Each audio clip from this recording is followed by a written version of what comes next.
This is great turnout. It looks like a lot of you came over to this side of the room because maybe you have some experience with ChatGPT or LLMs.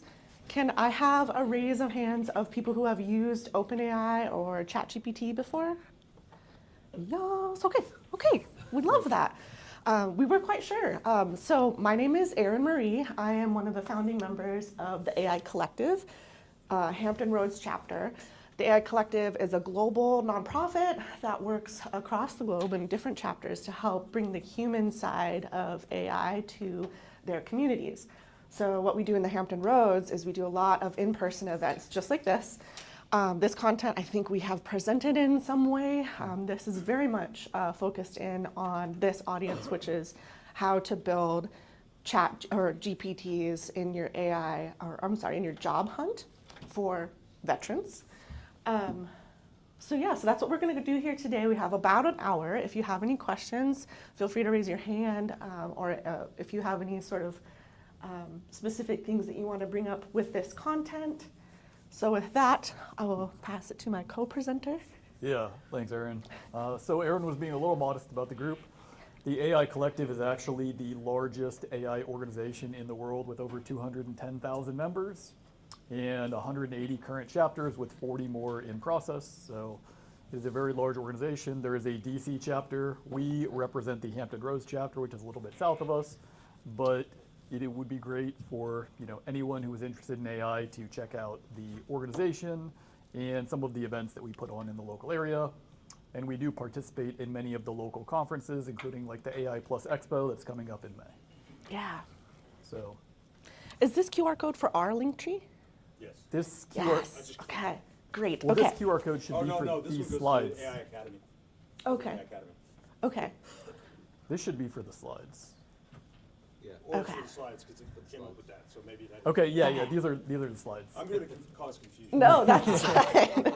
So this one is for these slides. Yes. So if you don't worry about like taking notes or like we're gonna go through stuff super fast. We also have signs. On that sign is our QR code for our link tree. And so that has links to the AI Collective Global, our chapter. Does anyone know where Hampton Roads is? Yes, okay. Sweet, it's Virginia Beach area.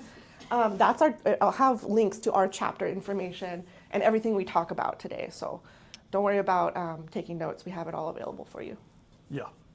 We also have another QR code that's going to be later on in the presentation. That is homework. I bet you guys didn't, come here, expecting to be bringing home homework and doing things, on your own. But we do have that later on, and it's really a follow-on to what we're going to be discussing today. We're going to be going over the basics of setting up GPTs and utilizing them for, your transition or job search. And then the homework is going to be how to use some of the advanced features of those GPTs and how to use Codex, which is another feature of OpenAI, to do a lot of great no-code work. How many people have used Codex before? Okay, cool. Great. Okay, great. All right, you want to do the problem statement? No, you can go ahead. Okay. So the problem here that we're all trying to address and why OpenAI approached Veterans Forge and Veterans Forge approached our group is that transitioning from the military to civilian life is difficult, right? You have a lot of experience and exposure in the military that doesn't translate neatly into civilian job classifications and the bullet points that they are looking for on the job descriptions. And as we're going to be presenting here very soon, the answer in large part can be something like a GPT, where you can have a rambling discussion with OpenAI, with ChatGPT, and it will process all of the information that you give it. It will ask follow-up questions. It will help you shape a resume for a specific type of job that you think you might be interested in or aligned with. And then you can move from there to pulling in job descriptions, processing those, seeing how they align with your background, your history, and then moving forward and getting a job much like David did after being an MP, working for Amazon and then for OpenAI later. So our goal is to really help you in that process and in that transition. And this is also applicable if you have transitioned a long time ago, but maybe you are experiencing layoffs or you're trying to change in your career. A lot of this format you can kind of pivot to support that as well. Definitely. So obviously the solution that we're presenting here for the problem that we just discussed is creating agents using GPTs. And so these are relatively easy to use, simple to set up agents, as we're going to see very soon. And we're going to be creating three for three different use cases, right? One is going to be an intelligence agent that's going to be doing market reconnaissance. It's going to help with analyzing the job market with jobs of similar types. And then we're going to be feeding a lot of that information into the operations officer. The ops officer is going to help you tailor your resume, create artifacts that you need for that process, whether it's a new resume or a resume variant for different roles. It is a cover letter. It is a conversation to go over what good interview questions are going to be like. All of these, come together and are under that ops officer umbrella. And then the final one is the executive officer, right? And the executive officer is going to be coming up with your transition plan, how you can best align yourself with that role, the type of skill gap that might exist that you can brush up on in the first 30, 60, or 90 days of working in that role or applying for these roles, so that you can be as aligned and as suited as possible for the role, when you start. And one thing I'm going to add is we designed this specifically where you create three separate GPTs, aka agents. There is, if you want to do a more advanced option, if you're comfortable with that level, you can create one agent that has different capacities. The reason why we started with three different ones is that's a really good way to become familiar with how to build these agents and how they talk amongst themselves. So even if you are a little bit curious on how, or you've maybe built one or two agents, I would suggest following this format, build the three of them, and then see how it goes if you want to just combine it into one. Yeah, Aaron brings up a good point, and it's not directly in here, and I'm sure many of you have run into it, which is that prompt engineering is incredibly important when dealing with LLMs and AI as a whole. And part of doing good prompting is breaking down the concepts that you're trying to get as a result from the LLMs that you're working with. And so the LLMs on the back end, they do that natively through a process called task decomposition. But you as a human, if you're trying to get a specific output, you want a resume, you want a cover letter, you want other job creation assets, you need to be very specific, you need to provide very specific context. And so part of the reason why we broke this down into three separate agents is so that you can see the individualized processes that each of these agents are going to cover. And it can start creating that framework within your brain for how to think about and interact with these different LLMs.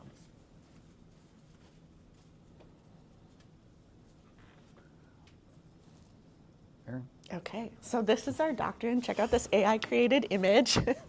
It's basically, this is kind of like the overview of what we're building, right? Is we have this system where we have, it's basically, you get agents, you can think of them as your interns or maybe your crew, your people who you've hired to help you do this task, right? So this is not to take away from the process. They're not going to automate your job search for you, especially because within the job search, there's a lot of IP or personal information that maybe you want to have control over. So in this world, what we're doing is we're creating a team that's going to help you do the work, but it has clear roles to prevent confusion. These GPTs are not going to take all of this away and just apply for jobs and talk to hiring committees for you. This is kind of how we're setting it up, right, is you have these assistants. Okay, so we have a bit of redundancy here. We're talking about what we're doing in a few different ways, so you really kind of get how we've designed this. We have our three officers. Those are going to be your three GPTs or agents, and then they all have very distinct three different roles. Architecture. Okay. Yep. So before we begin, we want to make sure that everyone is aligned with, what's needed to set up and create these GPTs. So it looks like most of you brought your laptops, which is great.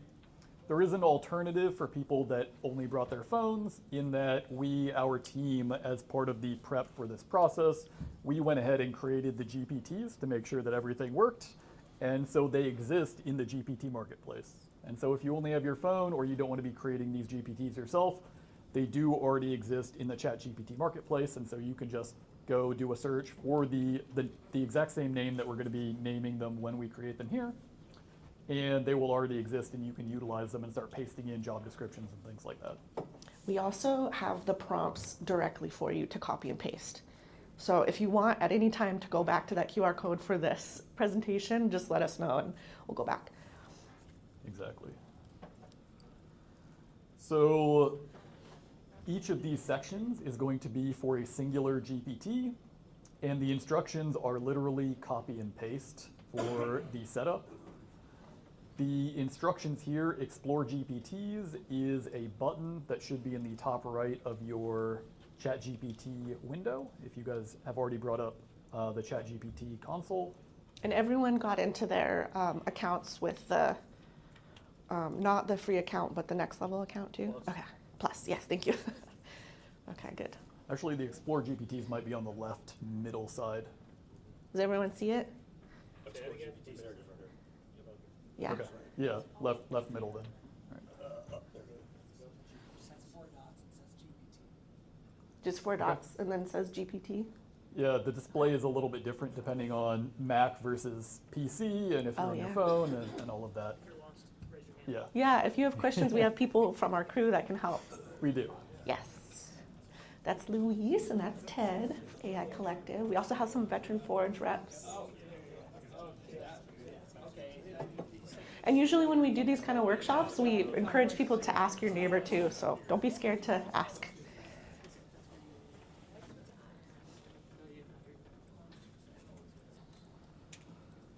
So we can go back here, and on this particular, this is a free account. The plus, yeah. GPT shows up as GPTs. On my paid account, it is actually like a black button that's in the middle that's grouped with other GPTs that I've created. So the UI will vary a little bit depending on the operating system and the account type that you have.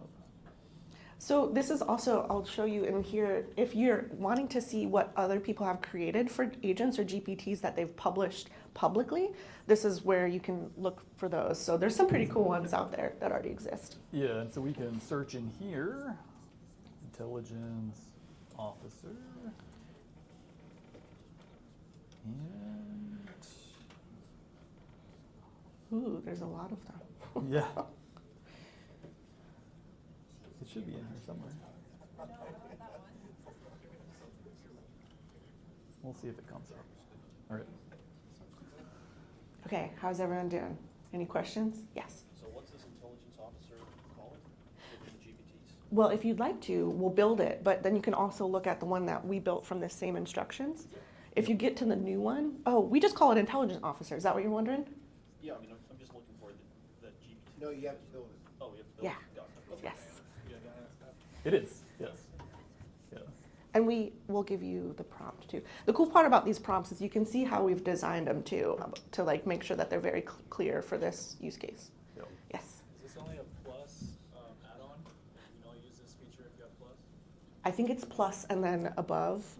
So you do want to have a plus account. Well, you can create GPTs with a free account. Can you? This account that I have up right now is a free account, and it has the ability to create GPTs and configure GPTs. So these are, it's totally available with a free account.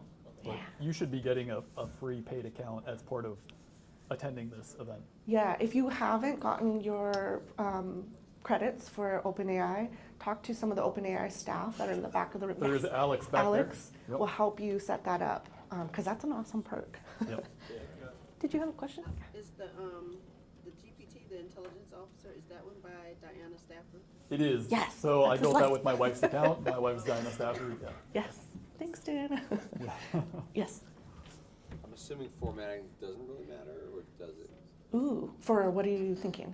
Stuff you put into here. I mean, like I saw conversation starters, you had it in quotes. I don't know if that matters. So you're right in that format generally doesn't matter. The LLM on the back end will disregard a lot of formatting when it does the breakdown into tokens, which tend to be 4-character Chunks. chunks. So yeah, it will strip away some of that formatting, whatever is not useful. Okay, how's everyone doing? What's that? Is everyone ready for the next step? Or anyone not ready?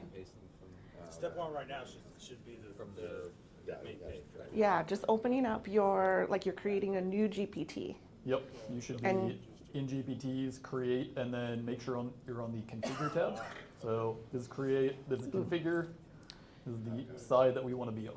We love a visual aid. This is what it'll look like. Yep.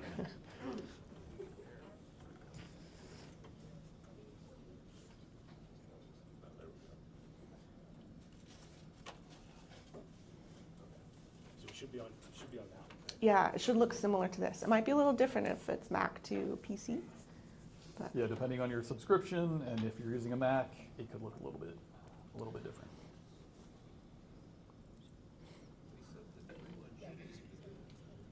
okay. So, yeah, you can go ahead. All right, so the first step is we're just going to be copying over the name and the description. Oh. The name and the description directly. There are name and description fields here. Okay, so it's a little hard to see. Does anyone want us to go back to the QR code where you can open this presentation? Let's do that. All right. So, like, shameless plug, we love using Gamma. If you've never used Gamma before, that's what this presentation is in. And so it's just hosted as a website. Go ahead and take a picture of that QR code so it'll pop up on your computer as a website. Yep. And then you can follow along. Copy and paste is a little easier. Gamma and similar tools, as we're going to go over a little bit later in the pro tips, are also natively connected to LLMs. And so you can have the LLMs create your presentations like this for you. Has anyone used Gamma in here? Oh my gosh, let me tell you about it. Okay, so you literally just talk to it like a chat GPT or a large language model, and you say, this is what I want my presentation. You can give it an outline. It created this whole presentation for us. So it's a huge time saver. And then you obviously have to go back in and edit it and make sure that it makes sense, but highly recommend using that. We love using it. Okay, does everyone have this Yes. to copy from? Has anyone not accessed the presentation and the QR code that wanted to? Okay, we can always go back. Yep.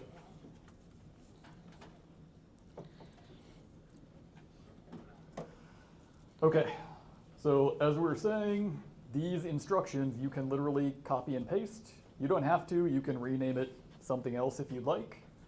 But the core instructions, you should at least, if this is your first time creating a GPT, use what we have here directly. You can, again, just highlight and Control-C or Command-C, and then copy those instructions over into the instructions window for the agent. You can do the same with the description.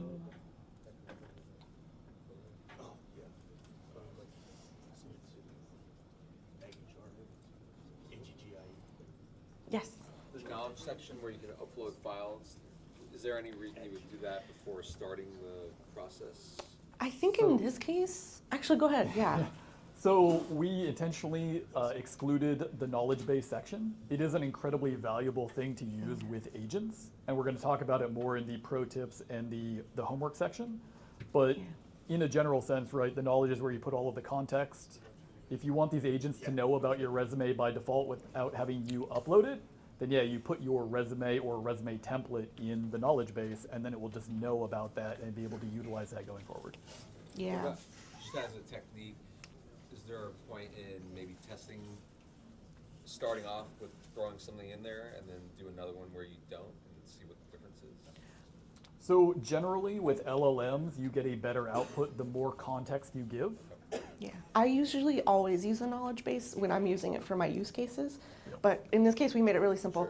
But it is super useful. Like say you, like maybe your resume or a job description, you can copy and paste it as a PDF or save it as a PDF and put it in there. I almost always use them though. And one caveat is if you are a business owner and you're using Yes. the API versions where you actually have to track your token usage because it directly translates to how much you are paying OpenAI on a per prompt basis, then more context is not always the best idea. Yeah. Because it's more expensive. context means more thought from the GPT side, which means more money and more time spent on it. So if you need a fast response, right, you have an agent that's doing live chat or voice chat, you want as compact of a context window as possible, because that will Yeah. mean it will respond faster doing streaming or traditional REST APIs. So there is very real considerations for how much knowledge you actually give any agent that you create. And always, with all of these programs and AI, definitely be considerate of what you're entering in, just as text, and then your knowledge bases too. So in the context of like military transition, there are some pieces of information that you're going to want to have handy about your IDs and stuff like that, but that you're maybe not going to put into this. So security, just imagine everything that you're putting into these agents in this way, when you're doing it this particular way, just imagine that it's all available. Is a good way to, is accessible. So don't put any private and secure information in there. All right, is anyone not ready to move on to the next section of instructions? Okay. Okay. Do you need help with one of our? No, I'm just trying to get this thing so I can read it. Yes. Yeah, you can put cool icons on there for your Sure. for Yeah. your chat GPT agents. Yes, question. One pro tip for everyone, if you're trying to do this on your phone, Apple, or iOS or Android, you'll need to do this in your browser. Yes. Did you? One edge case that's popped up, so just for future usage, you can use this on your phone, take it with you, but you're gonna have to do it via Safari or Chrome or some other browser. Yeah. Yeah, you're saying, Ted, that you can only create GPTs through your browser. You cannot do it through the OpenAI app on, Apple or Android devices. Not yet, I don't know about the app. Yeah. Some experience for that. Yeah. Right here, right now, Yeah. that's an edge. Maybe in the future we can ask one of the OpenAI guys. Yeah. The hot new features. Okay. So the next section is the conversation starters. That is a field in the setup down here. This will populate buttons where someone can go into the GPT and begin the conversation without creating a prompt. So these are prepackaged prompts that you can use. And you just copy and paste them like that. Each one has its own field. You would copy them one at a time into their respective fields. And then you see that they pop up as buttons that you can click on the right side. Yeah. This is a preview of what you're building, which is kind of nice to see. Yes.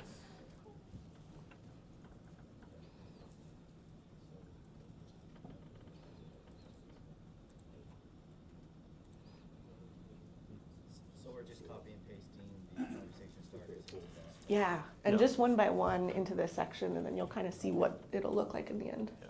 If you're more of an advanced user, feel free to create the conversation starters that you want to use, right? Tailor it to your particular use case. But we do and have provided copy and pastable conversation starters in the slide deck. Do the quotes add anything to? No. like, okay. You can Yeah. strip the quotes if you'd like. You can also, if you're crafty and you're building an agent, you can use your LLM to help you build out the questions that you want to ask too, help you brainstorm. That's, I think, how we built it out. So we use the LLM to help us ask the right questions. Oh, absolutely. Yep. Are you able to edit other people's GPTs? Because Ooh, they made public? that's a good question. You cannot edit the GPTs of other people, no. I don't think so. Create copies of them? You can. Yeah. Do that? You could create your own version of it for sure. Yeah. There's some really good like garden planner GPTs and stuff. You can change it to your locale. Yeah, one that I Location. use frequently is a bunch of design ideas for ad-based images, because I run a lot of ads. Yeah. And so having a GPT with all of the photography settings that you need to do good ads, and especially good ads with proper text on there, can be incredibly important. So it's a great use case. Yes? You have settings elsewhere in the GPT. Are on ChatGPT to tell it, kind of give it background or a Yep. role or any, does this like ignore all that? It does. You would have to create So- those as instructions. You can view these as standalone, small Okay. applications, really. And that's why these are actually published in the GPT marketplace. So again, they're standalone applications that use GPT on the back end, whatever model you actually define here, but it ignores all of your local context. So you could upload your, like if you have a specific way you like your LLM to talk to you, like you hate M dashes or something, you could put a Because it looks like AI wrote it. yes, you Yeah. could create a knowledge base, just a document, and keep in mind with the tokens thing and the cost. But you could create a knowledge base. You could even go into your LLM and say, I want you to create a knowledge base for me to create an agent based off of how you know I like you to talk to me, and then upload that, or create your own, whatever works. Yeah, but yeah, you could definitely do that in the agents. Absolutely. Yep. So the last part of the configuration that we're going to do today, at least for this agent, is changing the model. So by default, it will be no recommended model, which means that GPT will generally default to an earlier model that is cheaper for them to deliver. So you can force it to the latest thinking model, which will give the highest quality results. So would recommend doing that. And then the capabilities, we can utilize all four. Now the likelihood that you use a code interpreter in the creation of a resume or analyzing a job description is pretty low, but there's no hindrance to adding any of these additional capabilities and tools. Some of the others are obviously going to be very effective, having the GPT being able to do web searches on your behalf, to search specifically for job descriptions that are related to the roles that you're looking for. Canvas can help create documents like PDFs that can result from this. So taking the resume template that you've used and outputting it as a Word file or a PDF.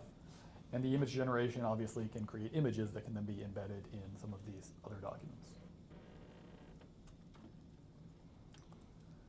So has everyone gotten up to that point and configured everything that we described? Or has anyone not done it yet? Is anyone still? Okay. Can you use custom GPTs within projects? So the GPTs and projects are standalone, at least my understanding of them. Yeah. So the GPTs, again, they serve similar use cases, and projects, as kind of Robbie was describing in the other room, are very good for individuals. GPTs are very good for individuals, but also for teams and or organizations, because again, they're published globally. And so they can be utilized by anyone, and they are absent of any particular context other than what you give it specifically. And so you can kind of utilize them how you wish, whereas a project is really your personal folder. And so they have similar features, but they are distinct in terms of the context that they use. Okay, so if I had like a job hunt project, I wanted to use that custom GPT, I have to go out into just using that GPT, take the output, and then go back into my project. You can, but you can generally use the same feature set within either. So it is very interchangeable in terms of the capabilities of each one. Okay, thank you. Sure. For actions, can you use like plain language stuff, or does it have to be in like Python, JSON, like any of those kind of script? Does that have to be scripted? So generally, there is scripting involved. A lot of the actions will go through, are you familiar with MCPs? Okay.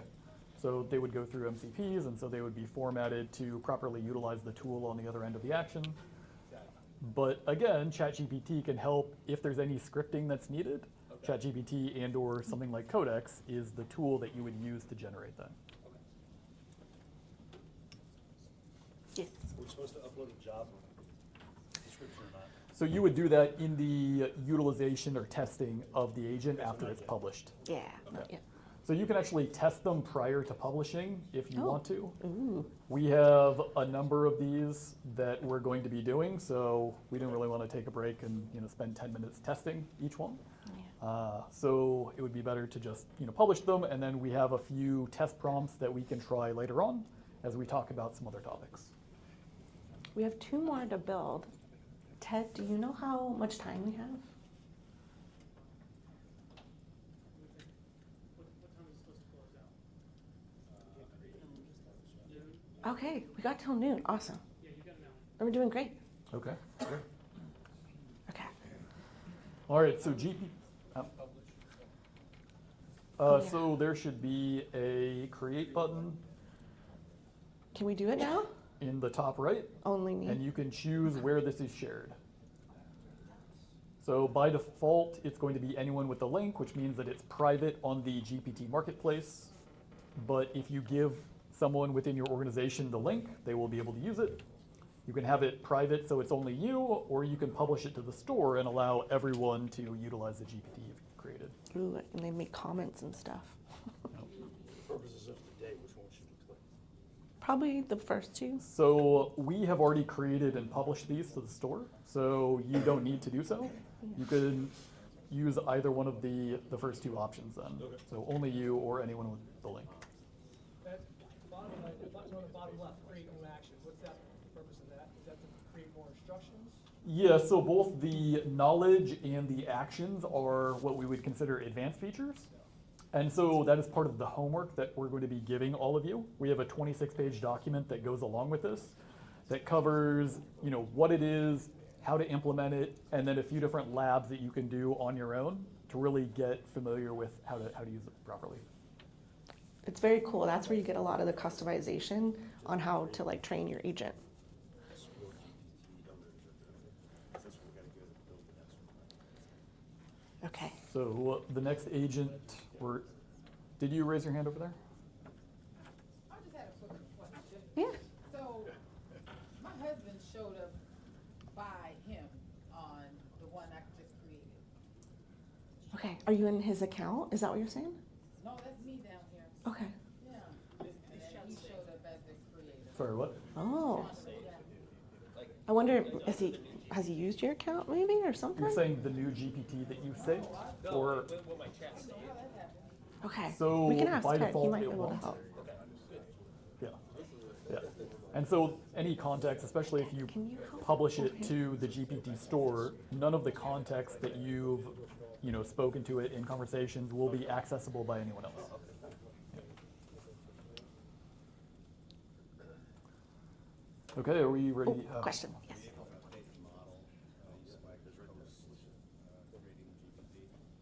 I believe so. Yeah, I haven't actually tried it, but I believe you can. Because you can edit it once you create it, so probably in that space. Yeah. Yeah, you should be able to. Okay, are we ready for agent number 2?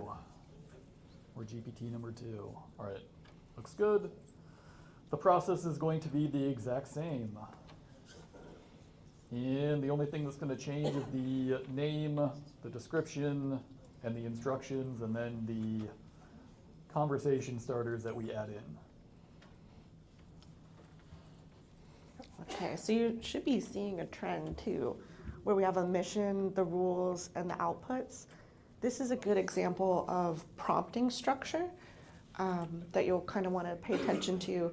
We're being very explicit with these agents on what we want them to do. Yeah, there is a very good prompting framework that we're not explicitly teaching here called RCTF, but a lot of what we do here follows that, which is role, context, RCT. Role, context, Task, and then format. Yeah, there we go. format. Yeah. Have people here heard of prompting formats? Okay, good. Is RCTF better than RiceCo? Ooh, I haven't used RiceCo. they're probably pretty similar. I've been seeing that all of them are kind of merging together. Yeah, no. Do you know what RICECO stands for? It's like you roll, it's like a basic information context. Yeah. I used AI to write a framework for people to use to build better prompts. Yes, Sure. yeah. Yep. And some of them can be overspecified, if that makes sense. Yeah. It's a balance, actually. Yeah, you don't want to be too specific It's really either. good for if you want really strict, consistent outputs. Yeah. But I think RCTF is probably better for more general use. Yeah, yeah. Especially for language, when you're not doing deterministic work, you're not writing code. Role role instruction, context, examples, constraints, and output. And Okay. examples are good for few shots. Yeah. Oh, yeah. So really structured, which is probably strong in some cases.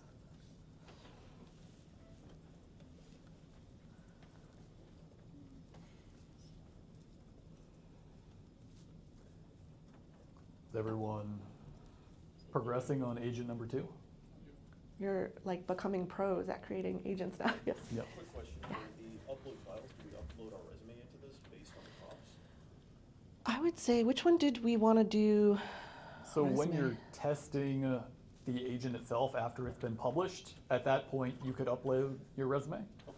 But you don't want to upload it prior to the creation of the GPT because you don't want to give your resume as context to other people necessarily. You could upload a resume template to the knowledge base so that people that utilize it in the future can have well-formatted resume outputs from one of these agents. So.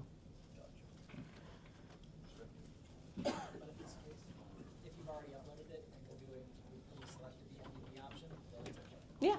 For sure. As long as you are just keeping that in your mind, that's totally fine. Yep.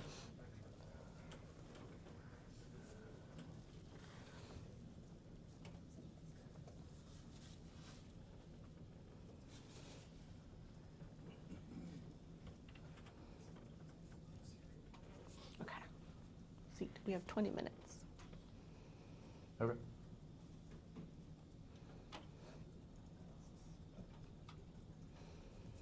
Okay. Is everyone okay if we move to the third GPT or agent? Okay. Okay, the third agent is the executive officer. Again, following the same process that we've been following. And the instructions, again, are just a little bit different. This one's my favorite one because this has actionable outputs for you as the user. So this is kind of cool. You know, it is very good for bridging the gap, much like David said when he was speaking about being tossed into hot water and not knowing really the technical side of his role. Is exactly this executive officer and this type of dialogue that you would have with an agent that can help close those gaps, that can clearly articulate, your past experience and then the experience that you need for the job, and then create an actionable learning plan for you to excel in the new role. So with these 3 different GPTs, are they, so if you run the first one, then maybe you find roles, and the second one, how do you give it the output context of the first one? You would copy and paste it. Okay. in Yeah, this case, we made it right? super simple. You could, there is an opportunity definitely to have them talk to each other, or even like automate processes. Maybe you say you want to have an automatic calendar update that says like check this or do these tasks. That would be like next level, but you could definitely create a system. Does ChatGPT support those connections? There is, I think in our homework we have what ChatGPT can do for like automating You can do like it with events. Codex. Yeah, Yeah. it would be in the codex world of how to do that, yeah. Is that sort of like a playbook where like you can have it do something, then initiate a playbook to go and automate other actions? Sure, yeah. Yeah, I think that's in the codex world. It is, yeah. You'd have to have some code to Be teach it how to do custom that.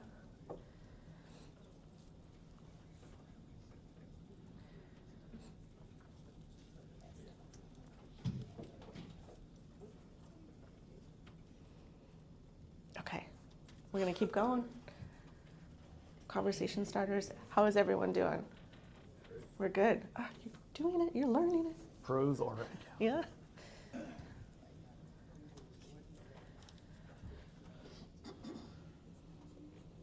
Okay, so not to scare anybody, but if you're looking for a new job or you're trying to transition, what do you think is the average amount of applications you should send in a week?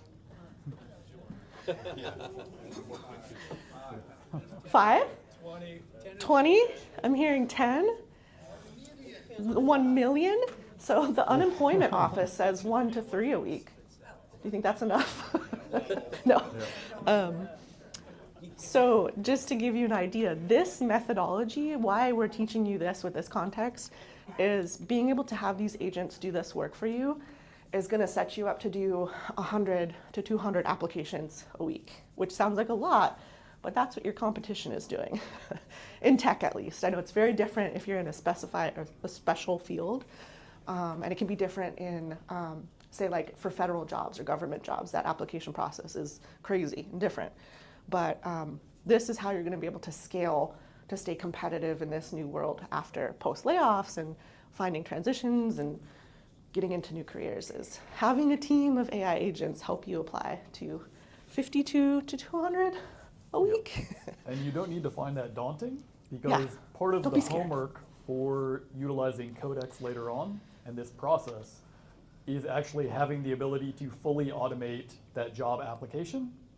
So if you set these up right using Codex and things like tasks, where you can schedule the search for specific jobs in your field, and then the tailoring of your resume in an automated manner for these jobs, and then the application to the jobs themselves, you can use ChatGPT as a one-stop shop to fully automate that process end to end. So the 200 job applications per week, you don't even need to know or think about. It would do completely automated in the background. Yeah, with a healthy amount of discernment. Yeah. Because they are getting, as we're getting smarter as applicants, these systems are getting smarter on how to field, right? So you don't want it to be too far off, but these systems that we're teaching you today are very advanced, and you can get them to speak in your voice. You can get them to create really high quality resumes. So it's kind of where we're at today, and things will evolve and change, but yeah. All right, is anyone not ready to move on from the creation of GPT-3? Okay, cool. All right, so we're just level setting. Everyone should have created or access to the intelligence officer, the operations officer, and the executive officer now. And each of these can be demoed. I think Ted's been tracking our time there in the back, and we're down to 15 minutes, right, Ted? All right, cool.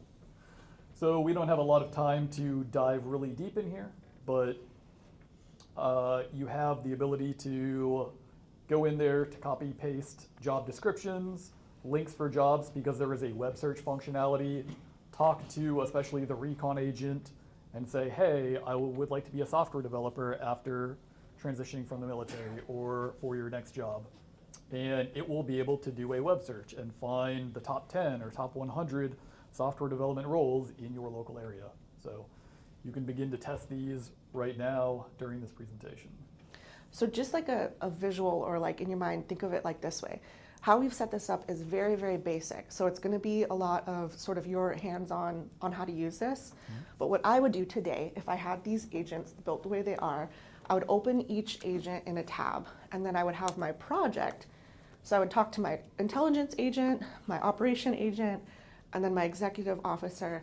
I would pull that data through each agent myself, and maybe I would put like a Google Calendar reminder once a week to do this or something, right? And then at the end, with that executive officer, it's going to give me tasks. So then I'm going to go into my calendar and be like, okay, here's my tasks. I'm going to chunk time to do that.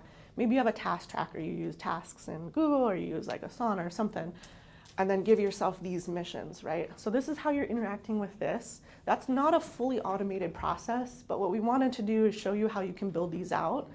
And that's where your homework lives, is that automating those in-between parts is totally an option and available. Yeah, we definitely wanted to teach you to walk before you run. Yeah. That's the goal of this. And then the homework, as we talked about multiple times, it is 26 pages of labs and overview for more advanced features of these GPTs and an intro to Codex if you want to start trying to figure out and utilize some of the more automated processes that Aaron and I have been mentioning. Yeah. All right, so demo prompts. We don't have a huge amount of time for this because we want to leave a little bit of time afterwards for any Q&A that you have. So we'll jump through these. And then, kind of what we really hope for you guys to take from this is something of a 7-day plan where you utilize these every single day going forward. having chats with the recon agent to see what is available out there for the type of role that you're looking for, whether you're an individual contributor or a manager or an executive level. Utilizing the recon agent to find the roles that are suitable for you, to help align with the resume and background that you have. And then from there, moving to the ops agent and then the executive agent. And so now, part of the fun part that we've touched on multiple different times, throughout the presentation, is a lot of pro tips and really cool things that you can do with GPT that we haven't covered yet. Robbie covered a few of them in the presentation in the other hall, but there are very cool things that GPT can do and be connected to that can really transform how you use the tool. So, you want to take a few? Karen? The scheduler, we talked about that. So that's some feature that's built into ChatGPT. We talked about projects at the beginning. Apps, you can connect apps like Canva. We kind of showed when you're creating the GPTs what that might look like.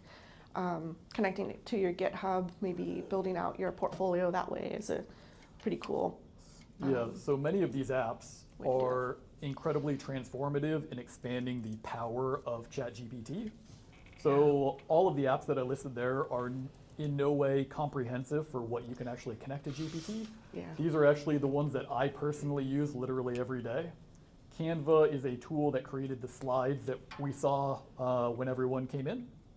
And those can be created directly through GPT. GitHub is a code repository. So if you start using Codex, you need to store the code that you've created somewhere. And GitHub is where you would be storing that code.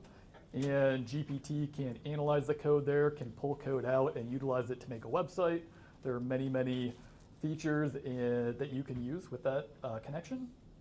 High level is a CRM. So if you own a business, want to own a business, you need to track your customers. A CRM is a customer relationship management tool. That is exactly the kind of tool that you would use to track these people, to be sending emails, to follow up with them, to connect to different social media platforms, to different marketing platforms, and so on. And then Notion is more of an internal Wikipedia, right? And I actually used GPT the other day to create a Notion, like a 13-page Notion document that was a training series for sales agents that I was hiring on.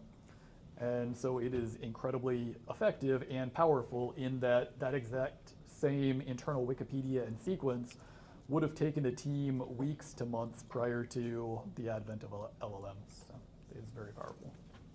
Is the personalization per project, or is it set up for all chats? Or can you set it up? So there's both. Yeah. So the personalization that we talk about here is specifically within your settings and is account-wide. Now, if you have a project, you can provide context specific to the project or specific to the GPT that you've created, and that context is additional and in the GPT case will be limited to that GPT. If you're doing a project, the project will utilize the local context and then also your account-wide context, which is in the personalization.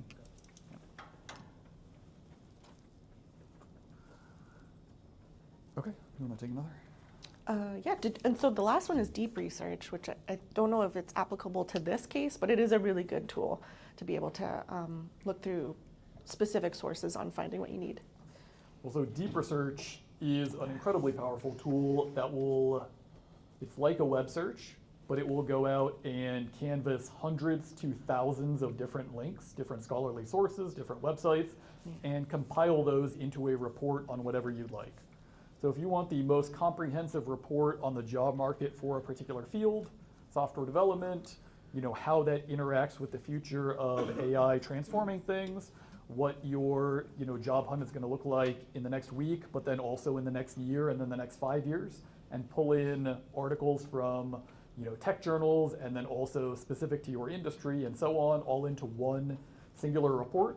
That is exactly what deep research is for. It will go in, it will create that report, it will cite tens to hundreds of different websites and journals and things that it's pulled from, and present that 5, 10, 20-page report to you to then utilize and even provide as context for some of the other work that you might be doing with these GPTs or agents. So. Yes, question. have it customize it regionally too. So if you were thinking about relocating after you leave the service and you're thinking about either Alabama or Idaho, you could have it do regional breakdown so that you knew which one you were on to apply for. Yeah, exactly. Yep. So you might ask, oh, go ahead.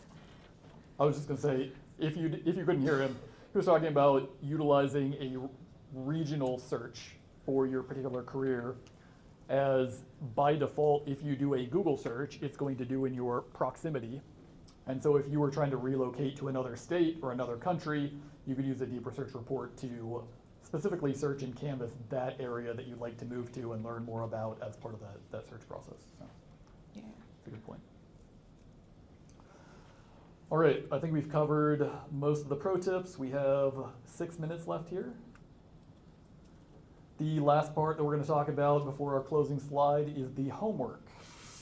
So the homework, as we've talked about a few times, is 26 pages. It's roughly equally devoted to each of these topics. Several of you have asked great questions about how to use the knowledge bases. So, the homework for knowledge bases is really just how to do that and a few specific examples and labs for enacting knowledge bases within your GPTs. The actions goes into the actual configuration and setup, including the technical details for doing so, to integrate actions into your GPTs. And then Codex is an overview of the tool and how to do no code or low to no code development, utilizing Codex as a tool because it's a great tool from OpenAI. And all of those together can then be used to further and teach you about and help you set up some of those fully automated processes that we discussed, if that's something that you're interested in. You want to add anything, Erin? Okay, I was trying to think of what questions people might have. So we do have time for questions. But was anyone here wondering, why would I create all these agents if I've seen services or websites out there that are doing this agentic job search for me? What's the difference between me creating this in agents versus using something like, I can't remember the name of them, but there's a ton of other services out there. Was anyone wondering about that? Why would I go through this process to build it myself? So the main thing I'll say, there's two things, and I'm curious on your thoughts on this too. The two things that I would say is every time you're building something in, especially using AI, and it's related to, and you're also in a place where you're looking for a new job or transitioning into a new place, that is your portfolio. I can't describe how many times I've talked about my projects more than I've talked about my actual job history when I'm interviewing in the space of tech. So that is one thing. The other thing I will say is that there is a business model that exists for these programs. I think Uber was one of the first of them. When they first start out, they do a very low barrier to entry, super cheap to use these services like an AI resume writer. And then eventually when they get enough users, they bump up the price. So it's more expensive to use these. So not only do you get to learn how to build these tools while also helping you in a process you need help with, you're also kind of saving money in the long run. But what are your thoughts on that, building versus using a tool, and how to decide? Yeah, it depends a great deal on the use case. Predominantly for individuals, utilizing a platform like OpenAI is going to be the highest ROI on your time and money, rather than going and building them, custom on your own in Cursor, or buying an off-the-shelf, agentic software to a degree. The other major part is the shared context. Now, when you're using, OpenAI and or ChatGPT as a platform, the projects that you use and many of the other features have the ability to pull context from the other chats that you've had, which can be incredibly valuable. You can go back, you can search through your chat history and find other conversations that you've had and easily pull in the relevant context into whatever new project you're trying to do. And that just saves you a huge amount of time, a huge amount of headache, because it's like they already know you. And that, is, again, in my view, one of the best features of using and staying with a single platform rather than trying to hop between all of the new AI tools as they come out and on the market. Yeah, question. Do you need to have memory on or off for that? Does it matter? So I don't remember offhand if memory is on by default or not. Maybe For Alex can GPTs? answer that for us. By default, it is on? Okay, cool. I think another good benefit would be to employers is that you can say that you know how to make custom GPTs now as Yeah. a skill, and Oh, they'll yeah. probably eat that up, especially like some of the older people. Not older people don't know Sure. technology. Yeah. Skill that you can take with you on the job. Yep. Yeah. Making these custom workflows for your actual tasks that you'll be doing. Yep. Yes. instead of just doing yourself. Yeah. Yeah, I mean, prior to these agents being classified as agents, right, it was business process automation or workflow Yeah. automation. And Yes. this has been, a job that's existed for at least 10 years now. But lately, it has turned into a job that's specifically agent creation or agentic developer, things like that. So Yeah. if you're interested in creating these GPTs and similar automated workflows, then it can very likely lead to a very specific career in doing that type of work. Yeah. Sorry about throwing shade. All Any right. other questions? Yes. I have to step out for a bit, so this might be a stupid question, but No. hallucinations are a big thing, and I've had where I use another agent, and I'll say, like, do a cover letter for this position, and it pulls like a company 3 letters ago and puts it into this one here, but like in next text. So, like, Yes. I know we're using like the thinking 5.4 GPTs have come a long way in a while. How much of consideration is this? How much is like buy it or forget it? How much do you face? Yeah. Did you hear that? Yeah, so it's a great question, and hallucinations are a common thing. Hallucinations are primarily a feature of a lack of context. So the more context you've given the tool or application or LLM, the lower the rate of hallucinations in a general sense, right? If you give it specific examples, like one of the gentlemen here was talking about, it is much less likely to hallucinate during an output. And in a broad sense, also the more intelligent models you use will have fewer hallucinations. So yeah, use the 5.4 thinking when you need very high quality output, give it as much context as you possibly can, and you will reduce the hallucination rate. So there's other ways to do it, but we can't do a deep dive technical talk right now, so. Yeah. Follow-up question. Yeah. So you've got like that whole history and everything, and sometimes I see other agents like bog down the longer that is. Yes. Is there either one, a way to say just okay, forget everything you just did, wipe it, Mhm. or keep track of everything and just like high fidelity, know what you're talking about? Is there any sort of option for that? Like how to optimize that history, basically. So So it doesn't make mistakes, or yeah, like have like some indexing system and won't lose track of stuff. Well, so typically, one of the ways you can do it specifically in GPT is what Robbie brought up on the other presentation, which is branching. So you can branch into a new chat, which has a brief amount of context, but not the full context. And then some tools and some uses of them will actually summate the context for you automatically once you breach the context window, which has been getting larger and larger. So it depends on what you're doing as to whether or not that's going to happen and happen automatically or not. So. Oh, we're out of time, but we will be here during the networking, so you can come up and ask us questions. Also, please do connect with us digitally in some way, whether that's online or through our events, but yes. Yeah. Great. Nice work, everybody. Thanks, everyone, for coming. Yeah.